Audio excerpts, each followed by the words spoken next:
Bonjour à tous, j'espère que vous allez excellemment bien. Aujourd'hui on se retrouve pour parler d'une nouvelle équipe continentale, une nouvelle présentation avec l'équipe Groupama FDJ, mais la réserve, l'équipe continentale de la Groupama FDJ. On va revenir sur la saison exceptionnelle en 2022 de cette formation, sur la nouvelle génération qui va arriver, puisqu'il y a pas mal de changements dans cette équipe. Et puis on regardera un petit peu les victoires, elles ont été nombreuses en 2022 pour cette équipe. N'hésitez pas à vous abonner à la chaîne, à réagir dans les commentaires, à mettre un pouce bleu, à partager la vidéo sur les réseaux sociaux, notamment auprès de vos proches si vous pensez que ça peut les intéresser. N'hésitez pas également à me dire ce que vous pensez des nouvelles pépites. Est-ce qu'il y a des pépites que vous connaissez? Vous savez que moi je regarde assez peu le calendrier junior et j'ai pas le temps surtout de regarder le calendrier junior et espoir. Donc si vous avez repéré des pépites dans ces courses-là, n'hésitez pas à me la marquer dans les commentaires.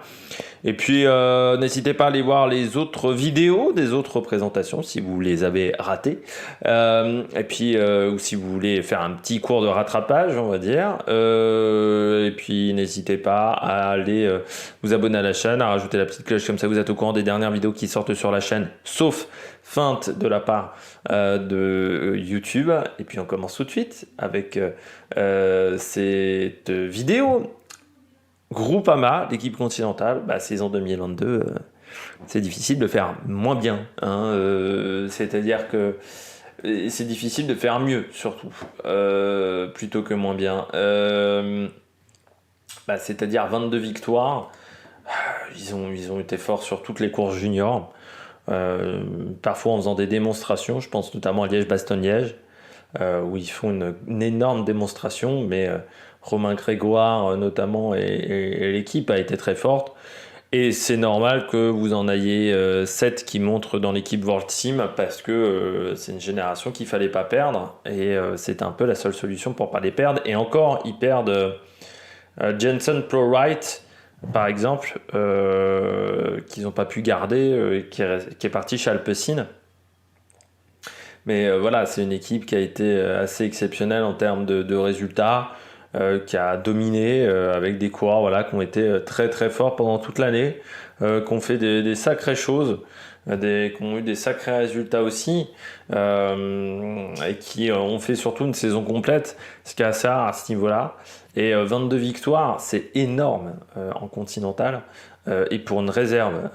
Donc c'est dire aussi la démonstration qu'a fait cette équipe, parce que 22 victoires, en continental c'est énorme, ils se retrouvent à être 7e à 26 même, c'est marqué 26 sur Secure Ranking. Ils sont devant la Lotto en termes de nombre de victoires, devant l'équipe 1 de la Groupama, devant Bike Exchange, devant Intermarché. Alors certes vous allez me dire, c'est pas des grosses épreuves professionnelles certes, mais c'est des grosses épreuves avec des juniors où ils ont fait des très bons résultats, et ils ont été présents notamment également sur le Baby Giro. Donc voilà, ils ont fait une belle saison, la Groupama FDJ continentale.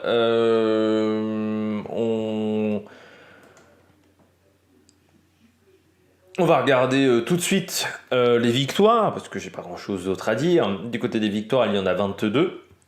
Ça a commencé avec la Young Test Youngster Coast Challenge, avec Jensen Pro-Right. Ensuite, on a enchaîné avec Laurence Pitty sur la 3e étape du Tour de Normandie. Paul Panuette, l'étape numéro 5 de ce même Tour de Normandie. Jensen Pro-Right qui a remporté la 2e étape du triptyque des Monts et Châteaux.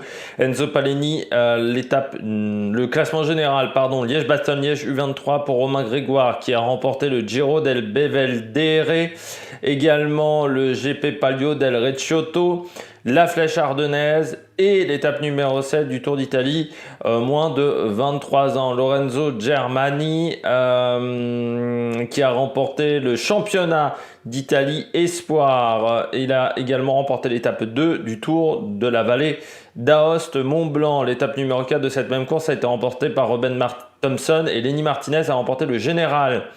Le Grand Prix de la ville de Péranchy pour Laurence Pitty, Finlay Pickering qui a remporté l'étape 3 du Tour d'Alsace, Samuel Watson l'étape 5, le général pour Finlay Pickering, Jensen Pro-Right qui a remporté la 3e étape B du Flanders Tomorrow Tour, à Wright Herm qui a remporté le Grand Prix de la Somme du côté d'Abbeville, je crois. Eleni Martinez qui a remporté l'étape 4 de la ronde de l'Isard et l'étape 6 de la ronde de l'Isard. Avec 22 victoires, bien entendu, c'est mieux que les années précédentes. À ces 22 victoires, il faut rajouter également des victoires avec des coureurs qui n'avaient pas le maillot ce jour-là de la Groupama FDJ. Vous avez notamment Samuel Watson qui a remporté Gand Wegelgem et la course de la paix lors de l'étape 3 de la course de la paix. Paul Penwet qui a remporté les Jeux méditerranéens. Eddy Le Huitouz qui a remporté le titre de champion de France du contre-la-montre espoir.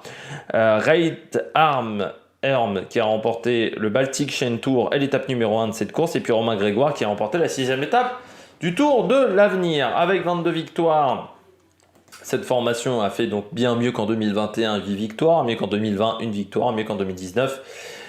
3 victoires, donc c'est le record pour cette formation. Du côté des transferts, énormément de changements, il y a pas mal de départs, notamment dans l'équipe 1 de la Groupama. C'est le cas pour Paul Penwet, Lawrence Pitty, Ruben Thompson, Samuel Watson, Lenny Martinez, Romain Grégoire, Enzo Palini et Lorenzo Germani.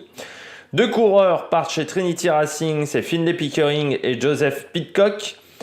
Johnson Prowright rejoint Alpecin de Koninck et puis Ralt Herm rejoint Gosport Roubaix Lille Métropole parmi les arrivées. Alors pas mal de coureurs qui étaient dans des équipes amateurs, c'est le cas de Ronan Auger, c'est le cas de Jens qui ne sont pas indiqués par Pro Cycling Stats, c'est le cas de Jens Verbrugge, Joshua Golliker, Ben Esky, Colin Saviose, Thibaut Gruel, Lewis Bauer et Noah Hobbs. Dylan George, lui, était dans le team Bridget Lane en Australie. Alors, je sais pas comment ça se dit. Brenzater, le Norvégien, lui, était dans l'équipe de développement de F Education Depot. Je sais vraiment pas comment on doit dire son nom parce que c'est un A et un E collé. Donc, je ne sais pas comment on dit de cette manière en Norvège. Et puis, Brieux Roland, lui, était chez Vendée U. Du côté donc de l'effectif 2023, on a 12 coureurs. C'est un de moins qu'en 2022. Les plus jeunes ont 18 ans, le plus âgé, c'est Eddy Le Huitouz qui a 19 ans. Donc on peut vous dire qu'on est sur un effectif très jeune pour cette formation. Les coureurs à suivre, je commence avec Eddy Le Huitouz. C'est le seul des très bons qui a participé au championnat du monde qui n'a pas rejoint une équipe professionnelle. Une équipe professionnelle qui n'est pas en World Tour, mais il a fait des très bons championnats du monde. Voilà, il a eu un rôle important dans le collectif lors de la course sur route, et puis 7e du contre-la-montre mixte et du contre-la-montre U23. 8e du chrono des nations U23 également en fin de saison pour Eddy Le Huitouz. 3e des championnats d'Europe U23. Je rappelle en plus qu'il a fini 2e, on va dire, dans les coureurs U23 première année parce que Eddy Le Huitouz était junior. Était encore junior l'année il y a 2 ans. Donc c'est seulement sa 2e saison du côté des espoirs. Il a participé au Trobron-Léon.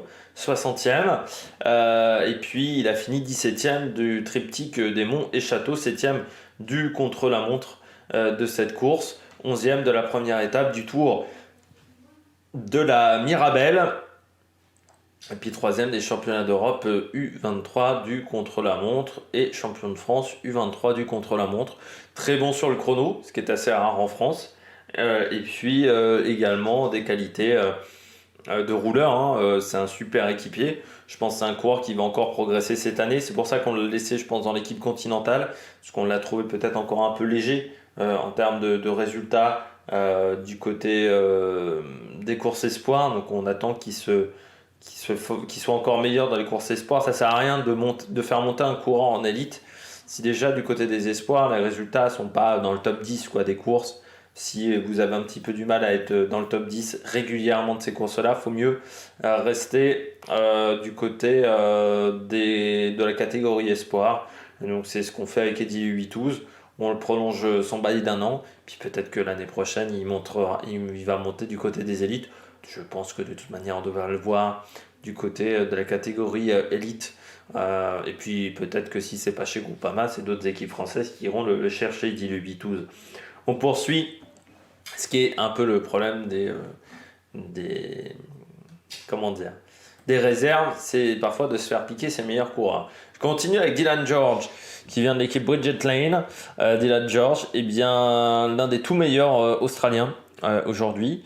Deuxième du championnat d'Océanie U23, derrière, je crois, Logan Curry sur le championnat d'Océanie. Quatrième de la course sur route. Et puis huitième du chrono et de la course sur route U23 des championnats d'Australie. Troisième du Tour du pays de Montbéliard, donc ça montre qu'il a également des qualités en montagne.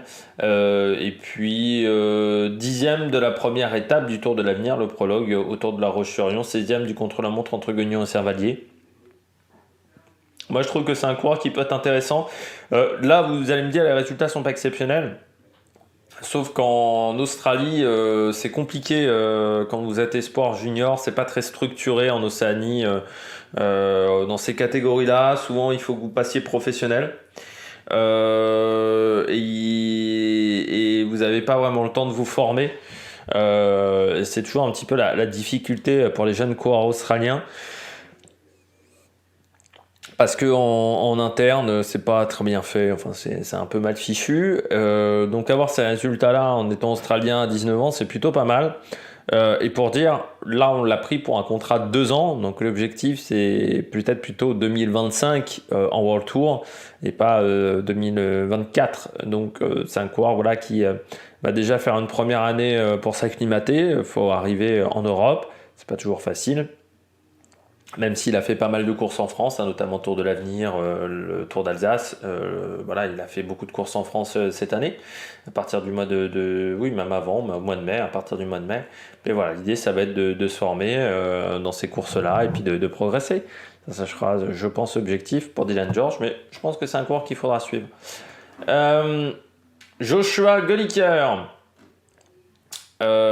Pourquoi je l'ai mis Joshua Golliker ? Toutes les courses par étapes qu'il a fait, il a fini dans le top 5, enfin dans le top 10.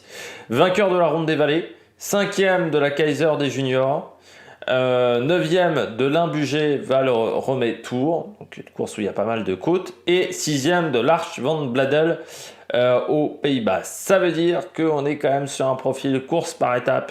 Là aussi, on est sur un jeune coureur, il a 18 ans, 2 ans de contrat dans la Conti Groupama pour le moment de prévu. 30e des championnats de Grande-Bretagne, mais c'était presque sa première course de la saison. Et ensuite, il a enchaîné vraiment des bons résultats sur toutes les courses par étape. Donc c'est un profil qui me semble très intéressant, avec des qualités sur le chrono en plus. Donc c'est un coureur qui peut être très intéressant dans cet effectif. Et puis je termine avec Jens Verbrugge, le Belge, Classic Man. Enfin, Classic Man, ouais, non, pas des masses, je dis une bêtise. Lui aussi, vainqueur du contre-la-montre de la Junioren Rundfahrt en Autriche. 5e du contre-la-montre de l'Obel Timister Stavlo.